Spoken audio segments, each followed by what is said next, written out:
Hello, Sofa Squad. How is everybody doing? I hope y'all are doing well out there. Thank you for joining. Now, if you're joining live, well, then welcome. It's live currently right now. And if you're doing the replay, well, hello, replay fans. I love it too. Now, just heads up. First of all, we're going to turn the notifications on my phone off. It's someone called Reporting Live from My Sofa. I can't stand that guy. Okay. This is what we're doing today. We are going to be doing kind of like what we've been doing for the trial stuff so far with the tweets and all that, is we're just going to be catching up together on what's been going on the last couple of days. I've not been able to really stay totally abreast of it. So I've been holding off to come to y'all and come hang out here and do it together and talk and all that kind of stuff. And some stuff has happened today. Some really good news as well. Let me just turn this volume down on this. So that's it. So again, if you're brand new to the channel, my name is Paul. Don't forget to subscribe to my main channel. All the links are down in the description below. This is what we call the podcast channel, which just means it's super chill over here, which it is in the other channel too. But over there, it's more like, edited videos, that kind of stuff. And over here, it's more laid back. It's more like this, like, hey, I just got off work and we're going to all catch up on squad and go over like what's been happening. So that's that. Okay. So if you don't like that kind of vibe, then you probably won't like this, because I do stop and talk to people and all that kind of thing. Okay. Now, that being said, let's give a warm welcome to Emily, our lovely moderator. She is in the house. And I hope you're doing well, Emily, and I hope everybody else is doing well. So let's say hello to everybody, and then we'll get started up in here. Hello, Mary Swampy. Yes, it's going on now, girl. Hey, Emily. Hey, Emmy, baby. Let's see. I do too. I hope they threw the book at her. Hey, Shanna Gross, how's it going? Let's see who else we got. Emily, Shanna, Emily, Amy, Emily, Shanna, Kimberly, how's it going? Coffee and Cats, Proud Mama, Julie, Emily again.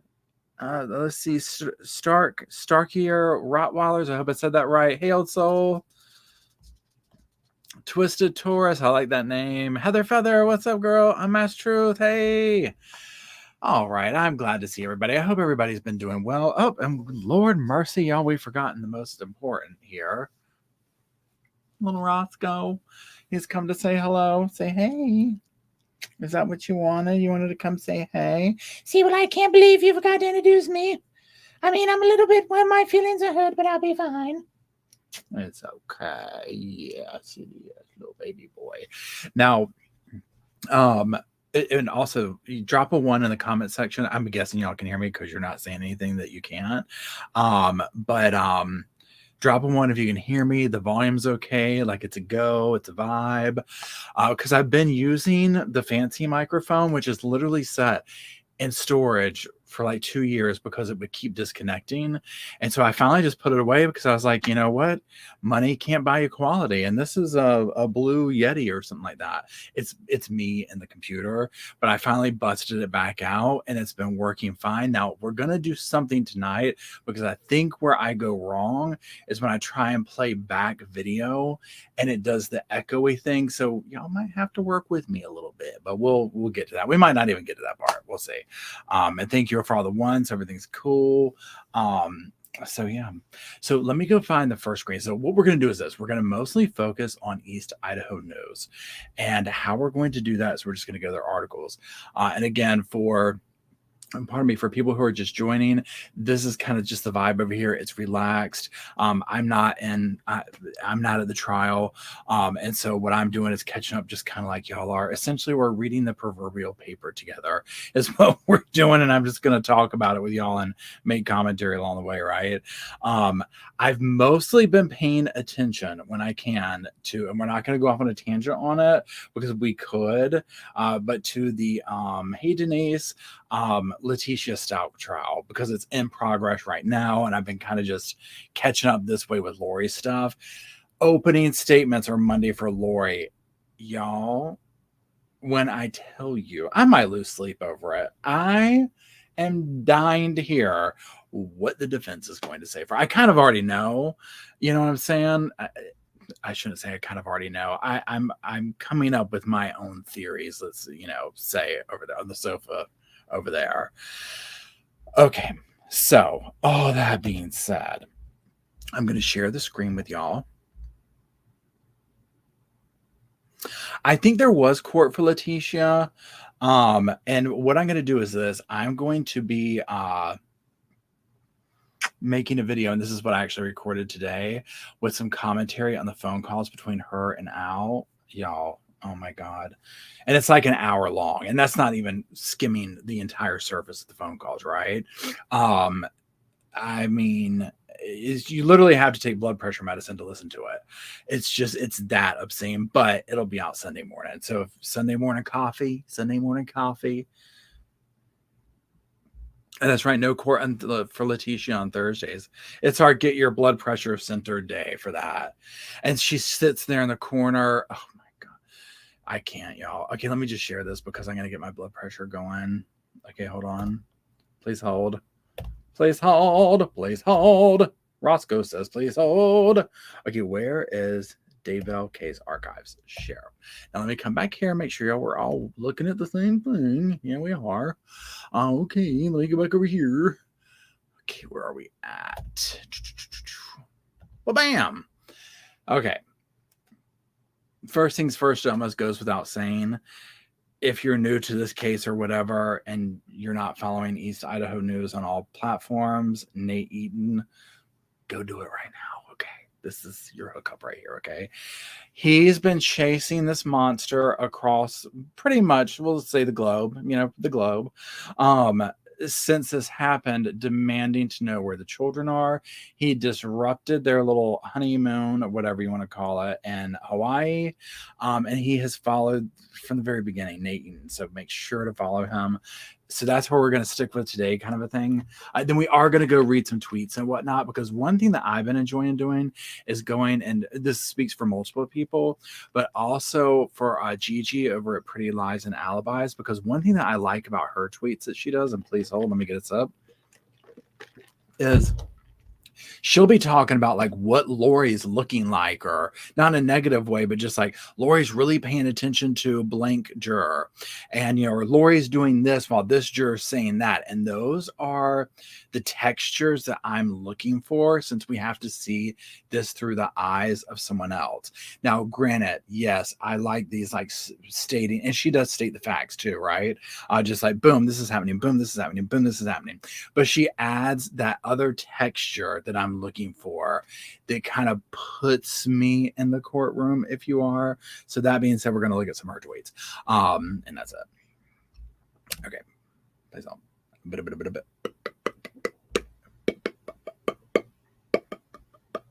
Okay, I'm going to turn around and put Roscoe on this real quick first, and then we're going to start reading these articles. Where did the camera go? Oh, it's right here. I'm looking at it. It's been a long day. I'm looking at the screen, and I'm trying to find, where did the StreamYards thing go? I'm staring at it. I'm staring at myself and not knowing it's me. It's sad. Here, let's get the CPAP machine off of Roscoe's sofa. God help us. Okay. Lord help us. Okay, here we go.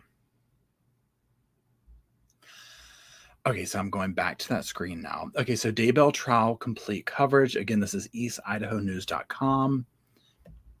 And there's the key players in this. Okay.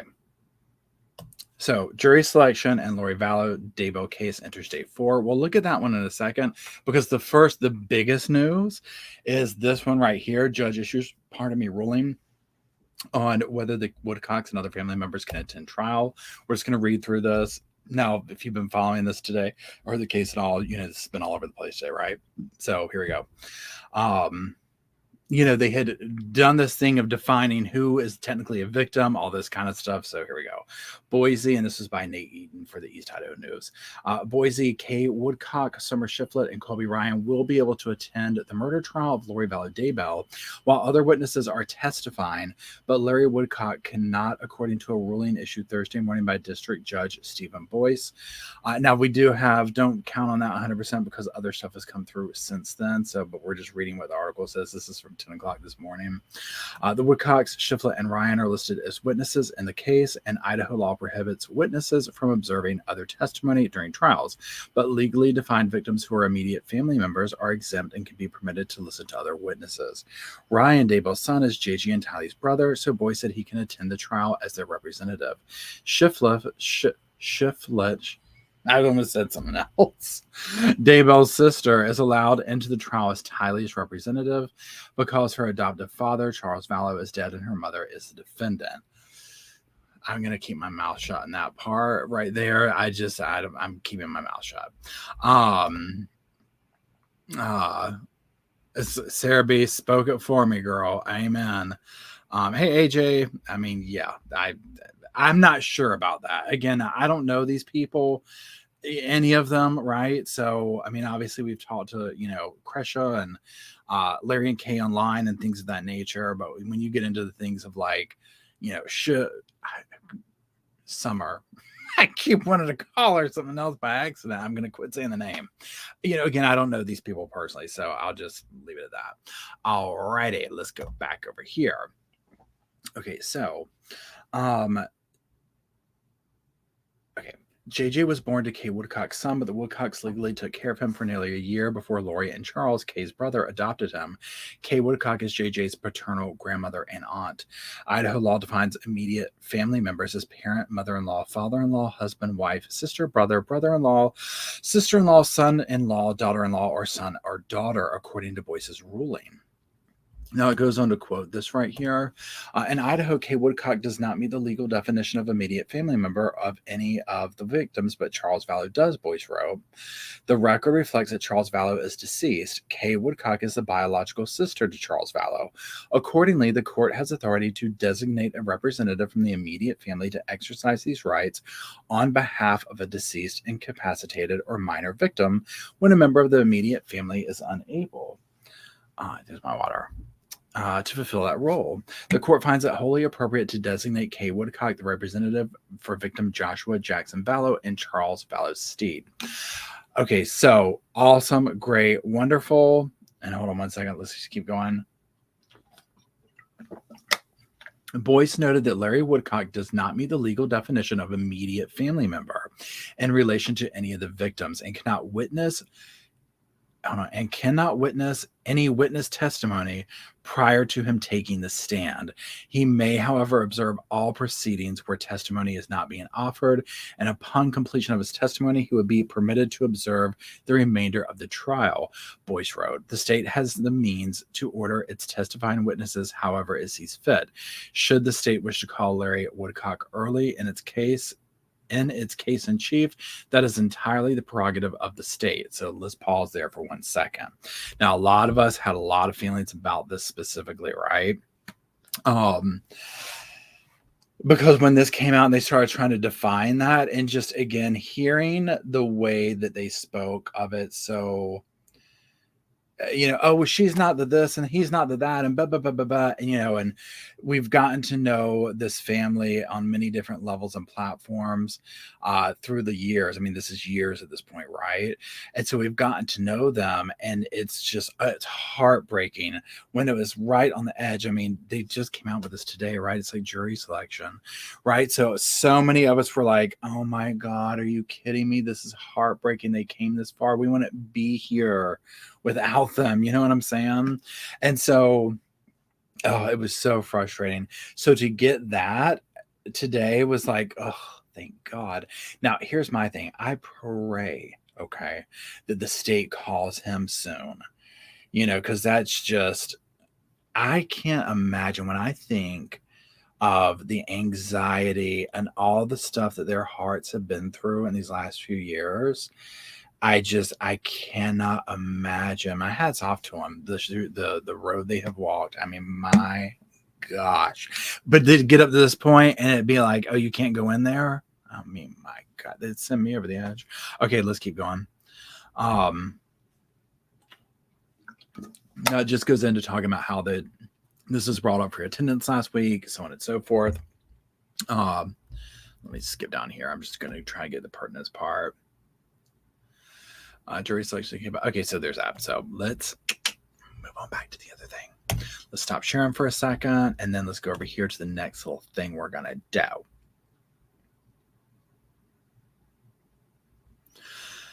Okay, now let's just come over here real quick. Day 3. So I haven't read up on day 3 or anything like that. So I'm going to come over here too and go over this. Now, I did see that Nate Eaton has released audio, which I think is very interesting. um, of the jury selection and whatnot. Now, here's my thing. Jury selection is jury selection, and I'm kind of, I mean, granted, it would be interesting to hear, but I'm also just dissatisfied reading people's tweets and stuff like that, to be quite honest. So it is what it is. But when they get to the actual like opening statements, all that kind of stuff, oh, you better believe I'm going to be curled up around that, whatever you want to call this stuff, listening to that. Especially there's some people like Melanie Gibb, Zulema. I mean, come on, right? I mean, please, you're going to have to literally get the jaws of life to pry me away from the damn computer. Okay. I'm going to share the screen with y'all, and I'm going to make sure that we can see it. And what we're going to be doing now is going on to the next thing. Day 3, opening statements for Daybell trial set for Monday as jury selection begins to wrap up. So this is amazing. Honestly, for as new as it has been, if you will, and no, I'm saying that all around. I was reading Missy's comment. I started interjecting. So Missy says, and how are you, Missy? Missy said, I'm new to this trial. I think I need a map to make all the connections. Amen, sister. We still do, and we've been following it, right? It's crazy. What I was going to say is, as much as this has like been going on and is, complicated as this case is, I'm honestly like, they just picked a jury like that. I'm not saying it negatively, like, oh, well, they didn't do whatever. It's just, it's like, it's finally here, right? It's so bizarre. So there's that. Mary Swampy, side note before we start. Okay, so this is a side note, y'all, because I'm seeing this and I'll forget it if I don't say it. So Mary just said the West. I'm going to show it real quick. I won't miss it. Mary says, we also had the West trial resuming on the 10th. Now, this is about the little boys, Classic and Sincere. Trezell and Jacqueline West are on trial for the loss of their life, for killing them, allegedly. And bodies have never been found, and it's been tight-lipped, okay? Now, finally today, I found a thing that said, what is it? Basically, they are doing audio, but only so many people can listen to it. And it's like on lockdown about rebroadcasting it or sharing it or doing anything like that. So, and I can't find barely any coverage of it. Now, it would make sense since it's resuming on the 10th, right? I've not been able to find that much coverage of it except for the opening statements. I did a video on it where we were able to kind of find out. So there's that. So I'm very frustrated with that whole situation, because I just feel like there's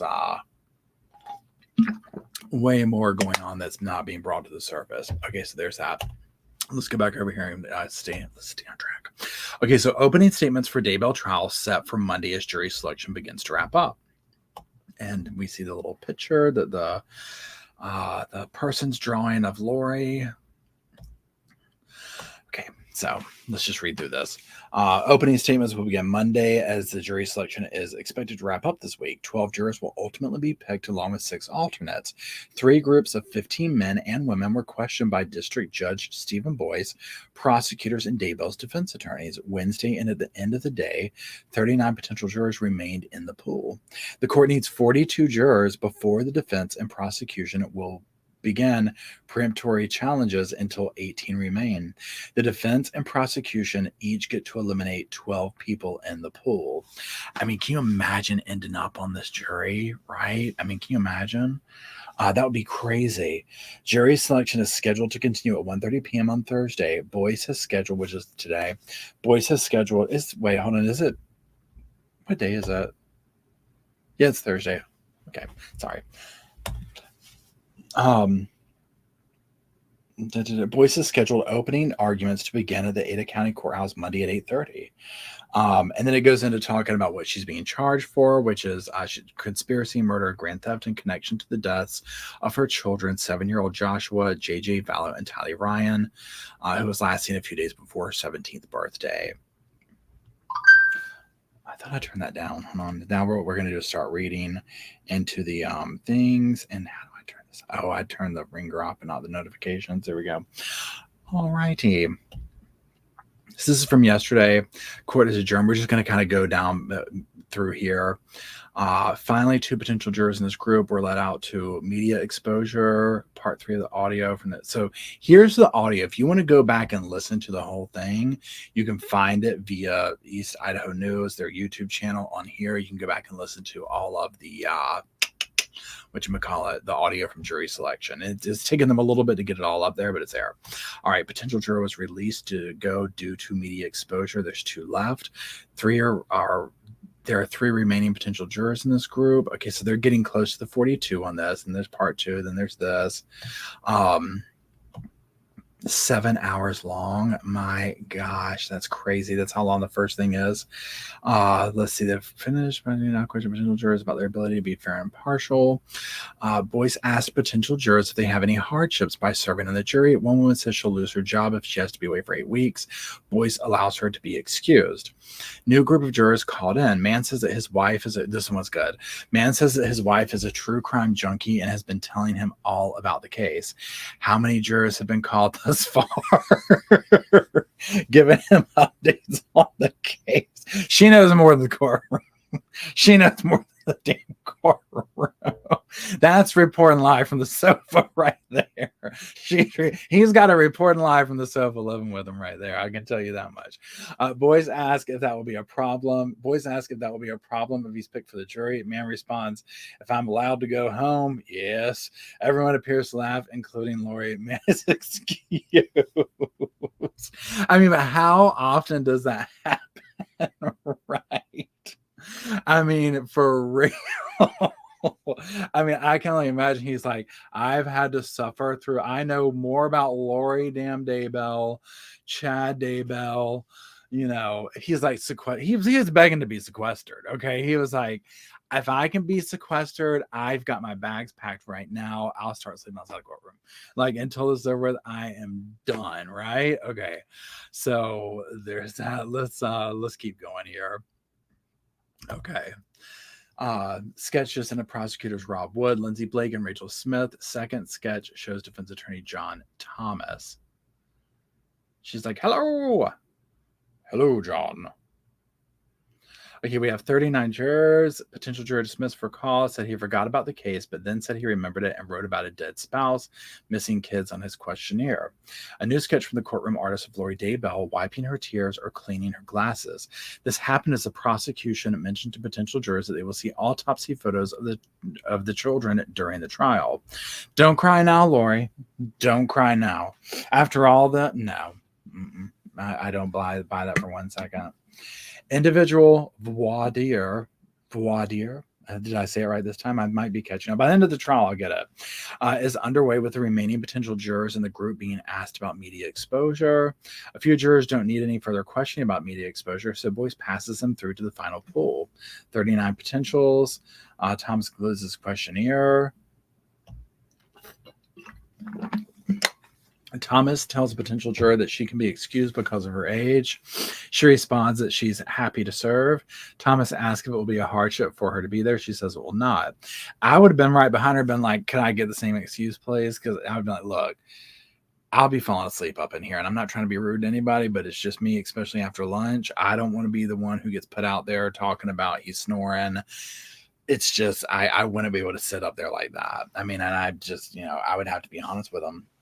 A woman says she isn't comfortable seeing evidence with blood or anything bloody. Thomas says, maybe this trial isn't for you. She responds, maybe not. I mean, you think? I mean, seriously, it's like, at least she's saying that. Thomas asked to have the juror removed. Boyce explains accommodations can be made, like taking a break after evidence is displayed. Some back and forth between prosecution, who wants to keep the juror, and defense, who wants the juror removed. Boyce, ultimately dismisses the juror for hardship.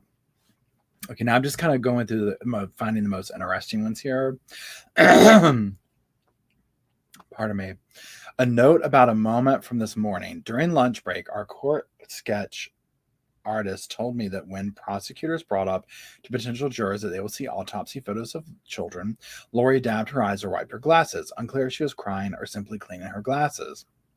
I mean, we'll see about that. Lindsay Blake asking jurors to be brutally honest and says following instructions is extremely important. Gives an analogy of catching a plane. Would you get on a flight with a pilot who is unsure of landing a plane? Or would you get on a plane with a pilot who is confident he or she can land the plane? Blake says jurors need to commit to landing the plane and follow instructions precisely as given by the court. Pardon me. We are back from lunch. Prosecution questions. Let's see. Potential juror has a son with a track meet in California next week, and his family has booked plane tickets. The man is unsure if the tickets are refundable. Debate over whether to dismiss him for hardship. Boy says the juror can be excused. I mean, I get they're trying to get the jury, but I mean, stuff like that. Can you imagine someone like that being on your I wouldn't want someone like that on my jury. I mean, God knows it'd be bitter, right? I mean, like, no, thank you at all. Okay, let's see here. Okay, I'm just coming back over to check and make sure everything's working. Okay. New sketch image in today's jury selection. Okay, there's Miss Lori, second group of jurors. Thomas asking a potential juror if he ever heard of a man named Alex Cox or any other issues Miss Vala has in other states. State and defense passed the juror. We now have 35. Let's see. Boom. Thomas challenges the potential juror and asks Boyce to remove him. Wood objects and believes the juror should stay. Boyce overrules the challenge and he moves forward. We now have 34. And again, I'm going back in time here. Another potential juror being questioned. He says he's aware of the Netflix documentary, but has not seen it. He stresses that he knows the importance of being fair and impartial. Thomas now questioning the man about the Netflix documentary. The potential juror says he has learned about it from friends. I mean, that would be like, honestly, if somebody rolled up in here, I don't care what case it is, and they're like, I've watched all the Netflix documentaries, but like, absolutely not on this jury, right? Because you know they're going to be swayed one way, because that's how all these documentaries are these days. Whether it's for guilt or not guilt or whatever. I mean, they're just so many documentaries no longer just present stuff and let you come to a conclusion. Anyways. New potential juror in the courtroom. Smith questions him. Nothing major comes up. Thomas is now asking the man about photos he says he saw of children and he thought were Gigi and Tylee. The man believes he saw them on a local news but doesn't specifically remember when or where. He says that he has not seen the Dateline or Netflix show about the case. All right, let's get down to these. All right. So after questioning, Thomas asked Boyce to have the juror dismissed. Boyce asked the man what he remembers about the news footage he saw of Lori in Hawaii. He remembers a reporter trying to question Lori. That was Nate. Prosecution argues against dismissing the potential juror. Boyce does not think there's enough to excuse the juror, so he stays. Potential juror wrote in his questionnaire that he thinks Lori Daybell's involvement in the disappearance of her children is suspicious. John Thomas asking him further questions about that answer. Each potential juror is being brought in individually and being questioned about their immediate exposure to the case. The first woman tells Rob Wood, I became aware that the children were missing and Chad and Lori were in Hawaii, she says. She has absolutely no idea what happened and stopped paying attention to the story because the media sensationalized it. I can honestly say I have no clue if she was part of it or not, but I do think she knows what happened because she went to Hawaii. Wood asked Boyce to excuse the juror for implied bias. Defense agrees. Woman is excused. And I think there's going to be a lot of people that are like that right there. That's like when this, because remember, this case has had like several explosive moments, and we're going to call it to the general public, right? Because there's people who casually might catch headlines, like you're just a casual viewer of the news, but you're not following true crime. Well, obviously, this captivated the world when this happened, right? Well, then things, sadly, unfortunately, die off. People don't pay attention. The next news story comes or whatever, and so they're left with these kind of statements of, well, I think this happened and maybe this took place or whatever the case may be. But I think that this is, normal or whatever. You're going to see this kind of response. Please hold. Okay. Let me go back to my little screen here. Okay. Smith asked potential jurors if they would be able to convict someone of murder, even if the state cannot say exactly how the person died, whether they were shot or stabbed or strangled. One lady expresses some confusion about the question. Prosecutor Rachel Smith is now questioning a potential juror who served in Iraq. She asked if seeing graphic images or evidence in this trial would cause problems for the man. He says no, and will be fair if selected for the jury, as that's my duty. Wood asks the mother of 5 if she feels she can be fair and impartial juror. She responds no, and then says, "You want brutal honesty, right?"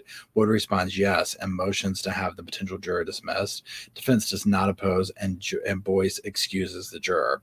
I mean, and I think you're going to have a lot of people like that, and at least they're being honest, because I often think this: imagine how many people wouldn't be that brutally honest, and like maybe they have some kind of like, I want to make sure that they're like, I've made my mind up or whatever, you know what I'm saying? Like, and they're not sharing that with anybody, they're just thinking it. So I respect the brutal honesty, because like I said, most of the cases that we end up talking about here, there's no way I could be on a jury for it, right? I mean, I'm just like, no, I absolutely not. Like, I would totally have bias to it. Granted, this is a different population here in the YouTube true crime world, because we follow this stuff, right? So we're following it closely. We form opinions, that type thing. It's almost like too much. You know what I'm saying? To go into it with like a cold eye perspective. Okay, let's continue. No family members are in the courtroom overflow today. We are all still waiting to see if Boyce will allow Larry and Kay into the courtroom during the trial. This was obviously yesterday. Okay, I'm just going to scroll down here. That's what we got to organize the pages. Though this one's interesting. Potential juror asked whether he would be able to go work at the end of the day to see patients. This is a dentist. And Boyce says he has no plans to sequester the jury during the trial, and has not made a decision about whether they will be sequestered during verdict deliberations. Judge says the goal is to end court every day at 3:30, which I think that is nice for people, because it's obviously going to be a long trial and people are going to have to get stuff done. You know what I'm saying? Now also not sequestering. I mean, I get it, right? I mean, no, you would not. I mean, I feel bad for all the reporters and stuff going out there, right? Because I'm like, they're going to be there forever. You know what I'm saying? Like, I mean, I get it's, great. I'm glad they're doing it and doing their job. But, a random stranger coming to be a juror to then get sequestered for that long, I mean, it's a lot. Now, mind you, take all that aside, I also think that that's a pretty. I go back and forth with the sequestering thing, right? Because one part of me is like, okay, I feel like that's where you can get it's best to do it, because you're getting them away from the media, you're getting all that type of stuff. But then what happens when the jury's like over it and they're just like, look, we are ready to go home, we're sick of this, get us out of here. They're irritated, basically. So there's that. Okay, let's see here. Where's the page again? Okay. Okay, we're just going through these. Back at the courthouse. Okay, so this is the morning time. Daybell's attorneys enter. Okay, so let's stop sharing this page. Let me go back to another one. So that was day 3, right? Let's go back and find day 4 today. Live updates. Bum, bum, bum. After we do this one, we'll go look at some of the Twitters. We'll go to the Twitters. Let me make sure nothing's blown up on my phone over here, that people aren't trying to get a hold of me. I got to make sure my family's all good. Okay, everyone's cool. Okay. Let me share the screen. Please hold. And welcome to those who have just joined. What we're doing is we're just reading through tweets, reading through articles to catch up. And that's it. So on the jury selection. So here we go. Let me share the screen here. Let's see, present.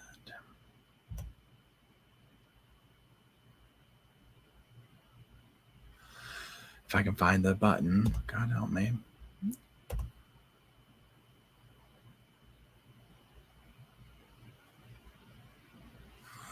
Where are we at? There we are. Okay, here we go. Let me make sure y'all are seeing the same thing that I'm seeing. There you are. We're seeing our little Shih Tzu, Lori.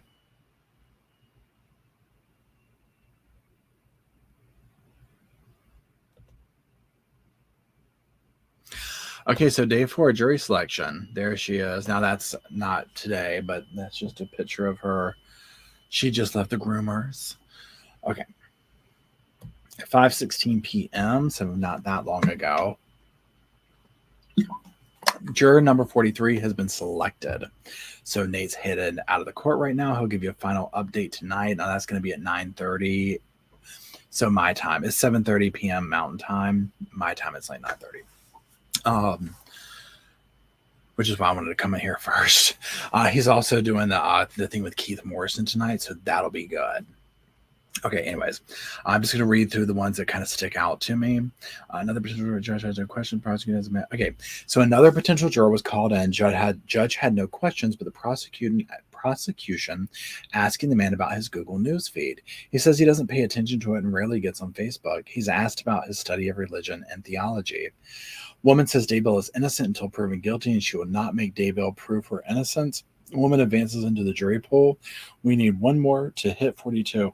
That right there would make me nervous. Now, I'm not trying to say that that's not the correct thing to say, but it's because it sounds too perfect. Now, I get that they're just reiterating this, and I wasn't there to hear it, but like that, if somebody said, if you know how like if you're the person and it's like you can have a say in who you want, if somebody was up there like innocent until proven guilty, and I'm not going to make them prove their thing like that, that's how I imagine them saying it. I'd be like, I mean, I get it, and that's true, but I don't trust that. Maybe I'm just bitter and jaded at this damn point. I mean, my gosh. So, anyways, okay, let's see here. Where we go. Oh my gosh, where'd y'all go? Hold on, please hold. Where'd y'all go? I've lost you. Here you are. Okay. New potential juror was called into the courtroom. A woman says she doesn't know the particular charges, but knew about the search for Daybell and has not seen Dateline, Netflix, or 2020 about the case.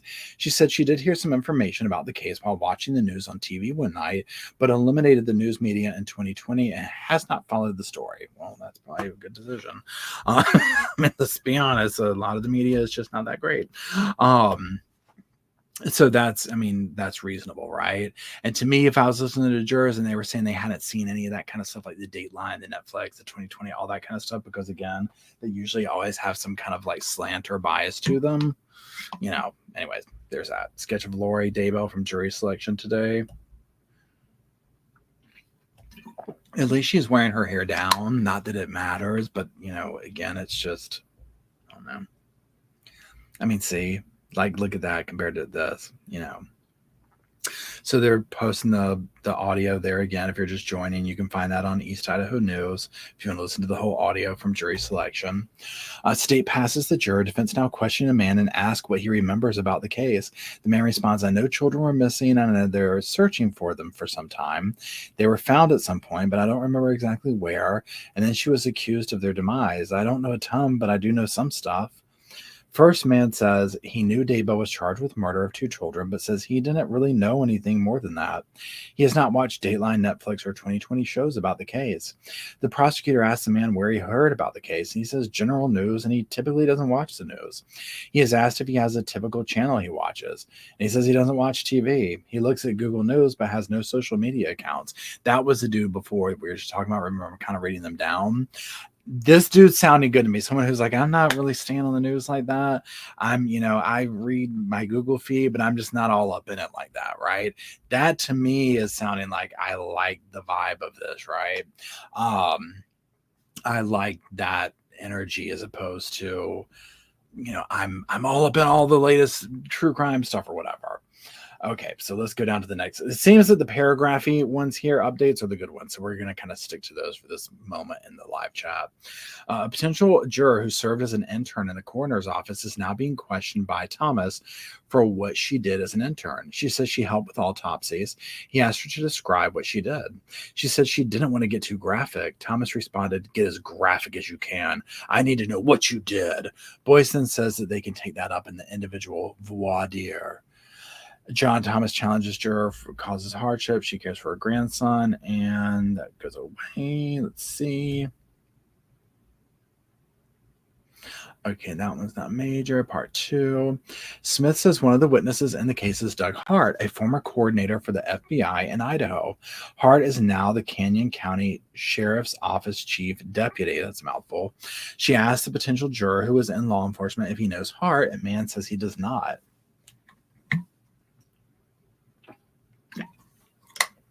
Wood says there will be some evidence in this case that he calls emotionally charged, then describes it as graphic evidence. He asks a juror how she feels about that, if she'll be okay seeing evidence like that. It will be hard, but I think my training as a nurse will help with that. Like what I see day to day at work, the woman responds. And again, like to me, that's like a good response because that is something to take into consideration. That's where I would have a really hard time, like seeing some of these horrifying evidence photos. I mean, think of the Letitia Stout trial going on right now, the things they're going to have to look at. And then this one too, coming up, I don't know if I could, I don't know if I could unsee that after you see that. I don't know if I could remain, unbiased after seeing that, right? I mean, these are children, for God's sakes, and these things have been done to. Okay, so let's continue. Okay. I'm just going through to see if one jumps out majorly.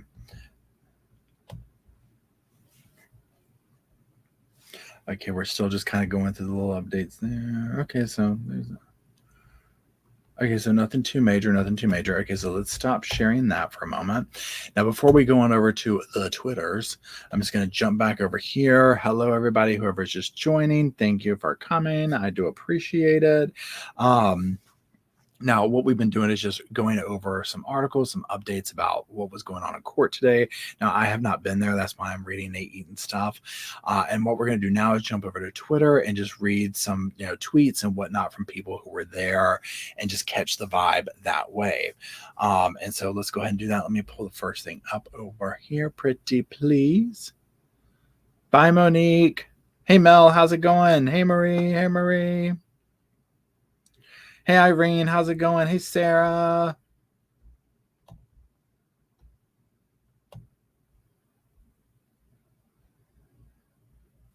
Okay, where are we going? We are going over here.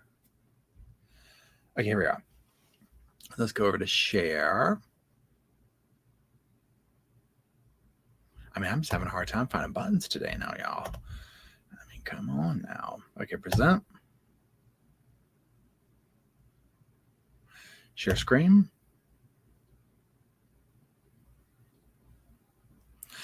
And then we're going to share the screen. We're going to go over to the Twitters. Okay, let me make sure that y'all see the same stuff that I'm seeing. Okay, so we are on Twitter now. Pardon me. And we're on Pretty Lies and Alibis. Can't say it right. On her page here. Now, this is Gigi. If you don't follow her, make sure you follow her on Twitter, number one, because she's keeping up with us here. She also has her own YouTube channel, and she's also acting as a correspondent for Law and Crime, and she's out, boots on the ground, heels on the ground, whatever you're going to say, in at the trial right now. And so I was saying earlier, if you haven't joined, one thing that I like about her tweeting out and the texture that she gives to her reporting being out there is that she would be like, well, Lori reacted this way when this juror said this, or when this was presented and stuff like that. And she really adds a nice texture that kind of puts you there in the courtroom that goes a little bit above and beyond, I think, what others are offer out there. And so I do appreciate that, Miss Gigi. All right, now let's see what Miss Gigi had to say. Please hold. Let's see. Please hold. Okay. Where are we at? And again, I'm just going to kind of, some of the stuff that we might have already read or whatever, we're going to kind of just jump through. Okay, so here's one. This is from 2 hours ago. She wrote, Mr. Thomas asked how many have seen a car accident and says it's something you cannot see. He then says you may have seen something a year ago and don't remember all the details, but a witness on the stand could jog their memories. Keep that in mind when we are doing individual voir dire. Okay, I already did that. Okay, let's see here. I think she just tweeted something out.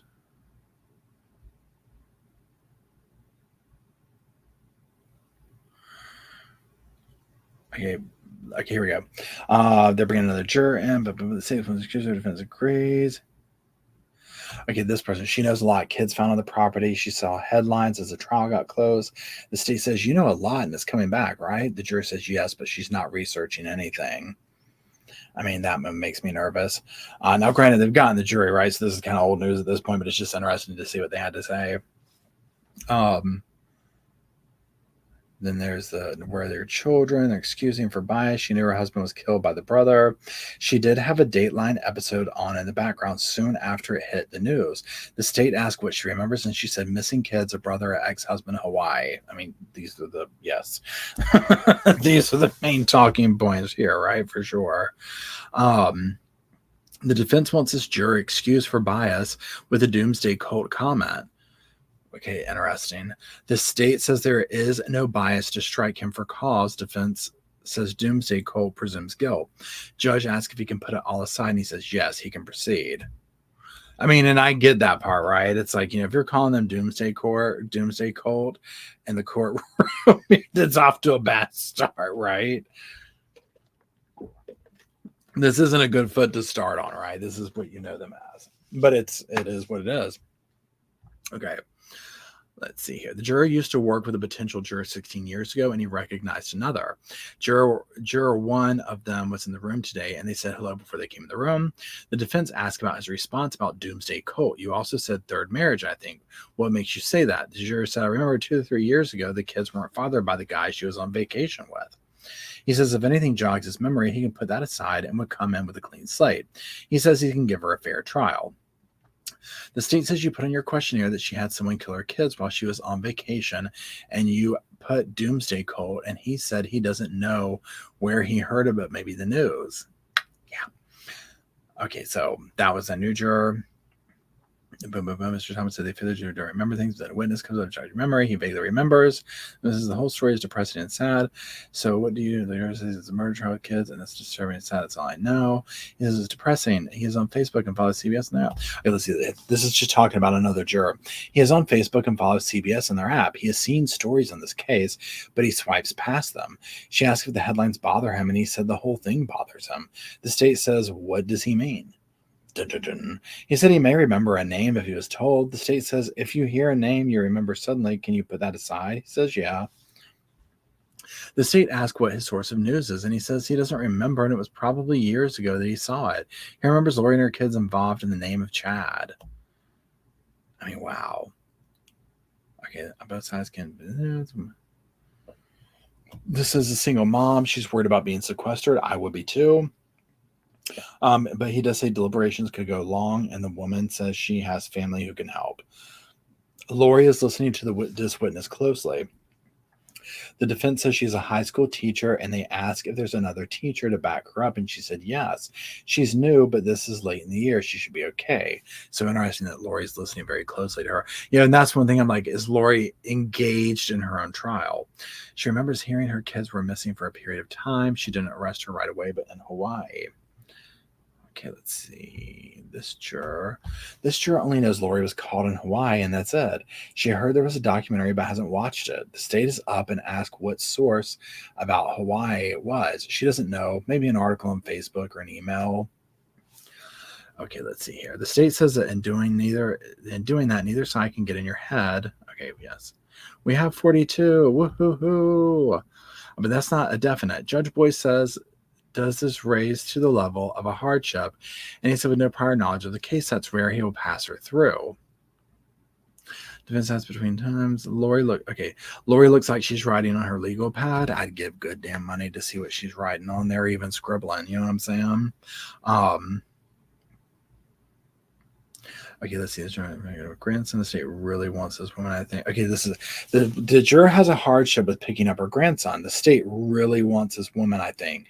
She has made clear it's a hardship, but the state is persisting with her. Again, I would be afraid to push that, right? If I was them or the defense.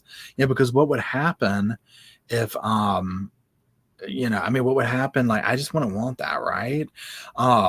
So that's just me. Okay.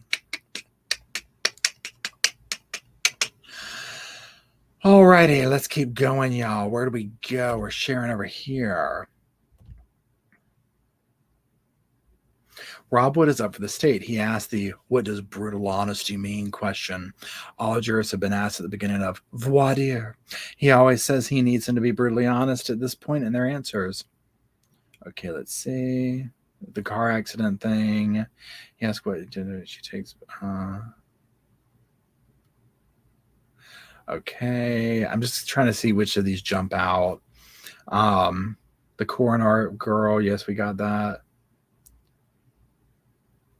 Okay, there's that. She comes in her own place, trying to make it. She's only been with the company. A female juror is worried about being paid and hasn't discussed this with their employer. She's 21.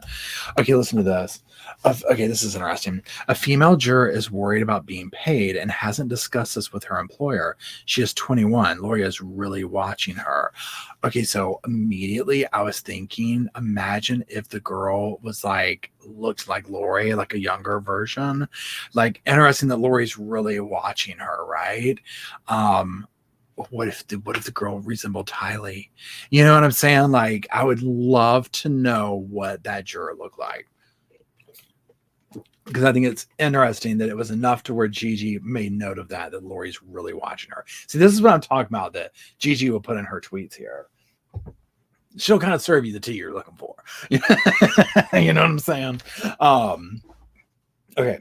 They ask another female juror about hardship. She is self-employed and on salary. She owns the business with her fiance and 2 other employees. She said it wouldn't fall apart without her. Okay, let's go on to the next. Okay, judge points out that become a distraction, worried about her grandson, not being picked up. They have a friend, carpools. Yes. The stance hasn't become she's sick. But her grandson. A lot of things with his grandson here. You know, the woman with the grandson. Okay, she says she works with some Archibald is asking questions. She's trying to be kind of Archibald says I'm just kind of reading through these 3 hours. Judge asks she will be pages, but she had the world. Woman is the military hardship. Okay, the state just goes hardships. He asked about prosecutor Smith is finished. They're at a brief sidebar. Okay, this is one about Lori. Okay, prosecutor Smith is finished. They are at a brief sidebar. Lori is alone at the table, looking to the side out the window, then looks toward the jurors. Okay, now the other thing too, like, you know how Lori has that, and it depends on like what time of day it is. That like just like she's looking through your soul look. So like with that thing right there, where it's like she looked out the window, you know, to freedom, right? To a former life, and then turns and looks at the jurors. Like, I would love to know, does she have the Shih Tzu look on her face? Or is she smiling at them, trying to finesse them? You know, like what's going on, right? So I don't know. Okay, here we go. Plays hold. Okay, now I'm just going through the tweets here to see if anyone jumps out or whatever. Everyone agrees they can convict if a cause of death can't be determined. Okay, so this is interesting. Everyone agrees they can convict if a cause of death can't be determined. Okay, because that's going to be major in this case, right? I mean, there's going to have to be a lot of. It's very complicated for these reasons. Prosecutor Smith points out that she had a chance to see how cause and manner of death is determined, but asks if the state can't prove cause, but only manner can she convict. She says yes. Again, I'm just continuing to read through to see if anything kind of jumps out here.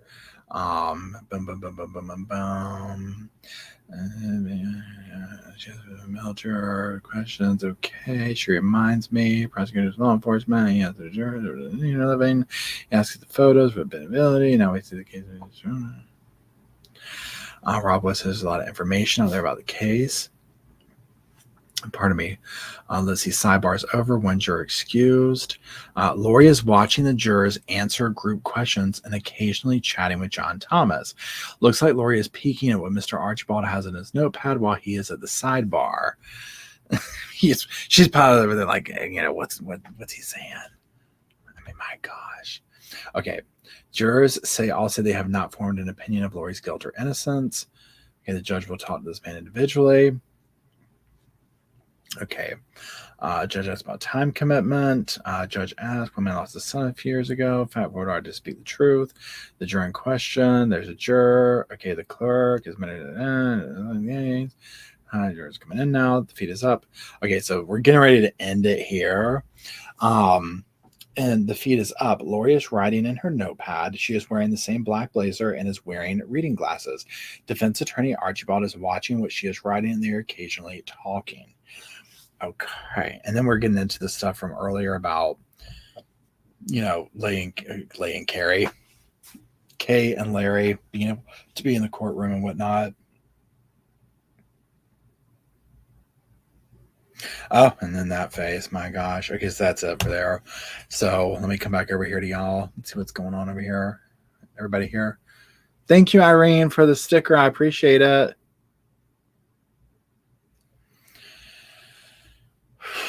Okay. Let's see here. Hey, Sonia.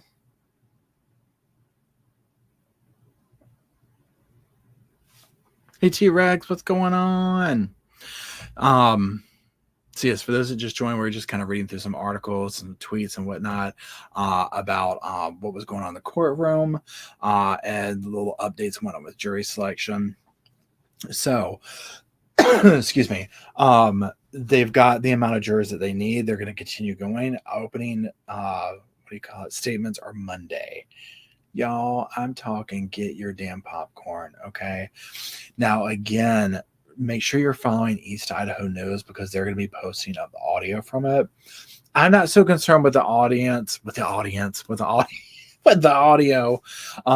with this particular, the jury selection and whatnot. I'm pretty content just reading through the tweets and whatnot, but you better believe when they start doing the testimony and whatnot, I want to hear that. I want to hear that. I want to hear the opening statements. I cannot wait to hear what is the defense going to say and what is the state going to say. How are they going to frame this argument? And Fifi, hello, how are you? 100% agree with you. Fifi says the trial makes me nervous. They better get it right. I mean, amen, for real, right? Because this is like, this is so delicate, right? It's such a tightrope. Okay, here she goes. So it's a very delicate tightrope dance. And Barbie LO says, and how are you doing? First of all,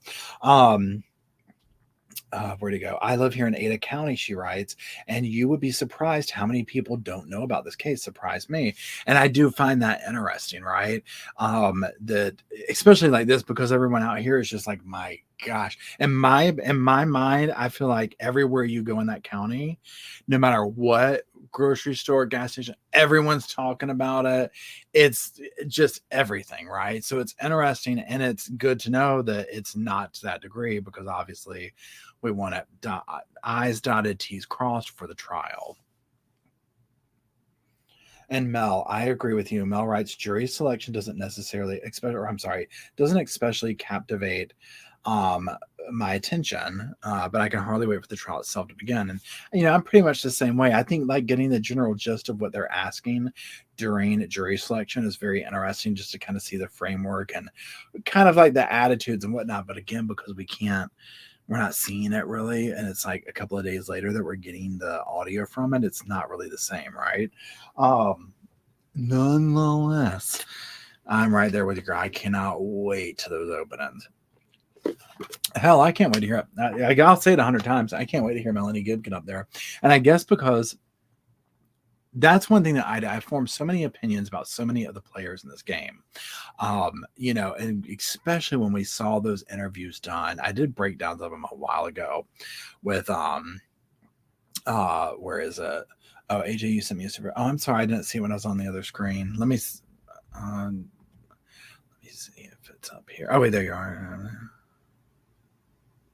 Okay, well, first of all, thank you, AJ. And yes, AJ writes, hold on, let me put this up here so I can see it.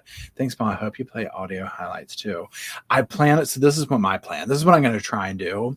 So just like we're doing here, where I'll come and be like, hey, y'all, let's catch up. Let's hear what's going on. Now, obviously, it's going to be different once we have like something truly like, major to listen to, right? So we might do live chats where we actually play back something. So this is how that could go down, for example. I've been at work all day, but I know that so and so testified that day, and they were on the stand for an hour. And I'm going to be busy at work the next day. Well, I might come in and be like, you know what, y'all, I'm going to do a live chat. And we're going to listen to this together. If they put it up that quickly, I don't know how that really works. So it might be a scenario where we're coming on here and just, doing this type thing or whatever. In the meantime, I don't know. And I listen to it after the fact. It's going to be, this is like a first, right? I mean, this is very different. So we're just going to have to see. And we're going to have to see how it works. But definitely. So for me, like when I heard not the testimony, but the what do you call it? The interviews with like Zulema, Lori, Melanie Gibb, I 100% I've formed opinions about a lot of the players in this game, right? And so that's where I was just like, yeah. So for me, I am dying to hear what Melanie Gibb says, dying to hear what Zulema says. And I'll just leave it at that. I'm just going to leave it at that. So that's it. But anyways, I'm going to have to run. I appreciate y'all hanging out and getting caught up on everything. Again, tomorrow, Wednesday, Thursday, so tomorrow's Friday. For those that are celebrating the holiday weekend this weekend, happy holidays to you. Also, tomorrow morning, I have a little update coming out about the Stephen Smith case. That'll be on the main channel, and then also on the main channel Sunday morning.